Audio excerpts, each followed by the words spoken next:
Hello mga guys, good morning, good afternoon, and good evening sa ating lahat, okay? So ayan guys, nakabila ko ng ampalaya. Ito, dalawang ano. So lulutuin ko to ngayon. Dito yung sibuyas natin, saka bawang. Okay, so hugasan ko muna to.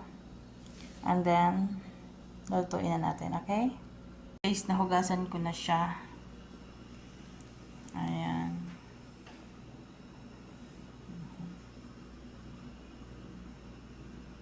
So, andito na yung ating ampalaya. Okay, so, ikat na to. Tayo tayo. Para hindi masyado. So ayan guys, no, ikat natin.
So hello mga guys, luto na.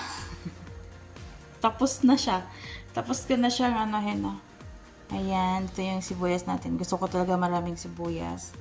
Bawang, kamatis, at andun yung atlog natin, okay? So ito yung ampalaya natin guys, no? So yan, una natin ilagay yung ating bawang.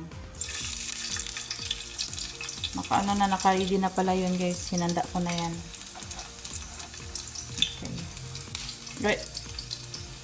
Tapos, sunod yung ating sibuyas. Yun namin yung sibuyas. Half lang yan guys. Ang laki kasi ng sibuyas. Kaya half lang yung nilagay ko. Pero still, grabe ang dami. Ang laki kasi ng sibuyas. Ayan.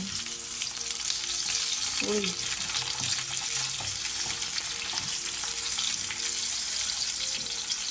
Ganyan. Gusto ko ganyan yung maraming sibuyas. Masarap kasi guys pag maraming sibuyas. Mabango yung ano. Mabango yung niluluto ko kapag maraming sibuyas. Okay.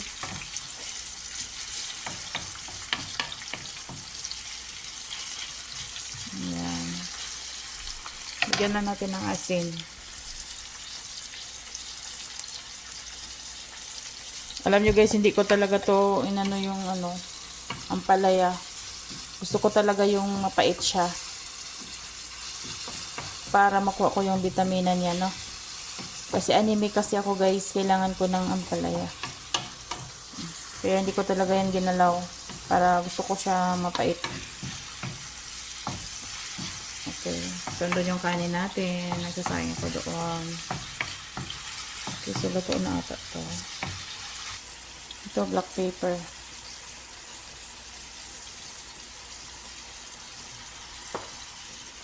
Okay, tapos ilagay na din natin yung mantika. Mantika.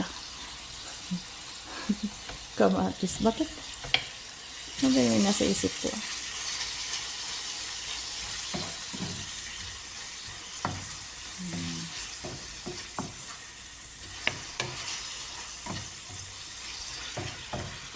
Ito Tumalsik na ata. Aywa. Then, nilagay na natin yung ating ampalaya.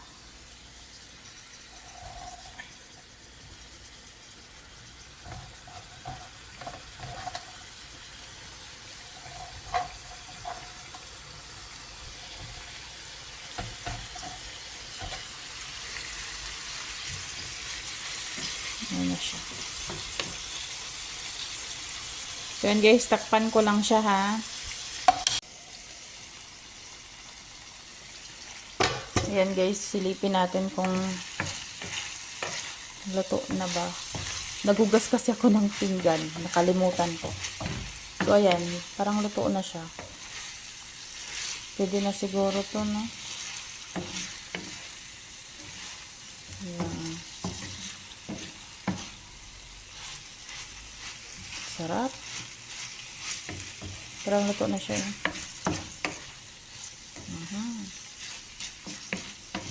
Yummy. Mantap.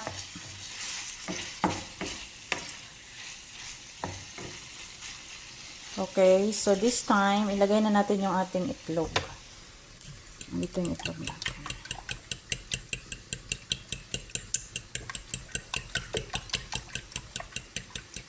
Ayan. So, ilagay na natin.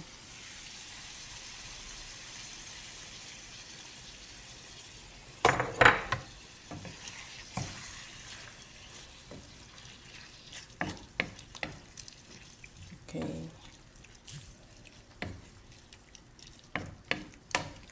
Ito yan.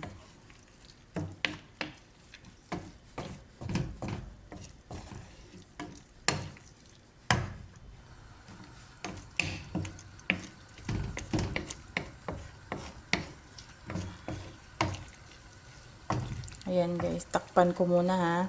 So ayan na siya guys, luto na siya. Tinikman ko, ang sarap. Tinikman ko guys. First time kong nagluto ng ampalaya na hindi ko siya nilagyan ng asin before lutuin. Kasi kami guys, pag nagluto kasi kami ng ampalaya, inano namin ng asin, hinugasan namin siya ng asin, tapos ginaganon-ganon. Ngayon hindi, hinayaan ko siya kasi anemic na ako. Gusto ko makuha yung vitamins ng ampalaya. Guys, luto na siya guys. Ang sarap-sarap.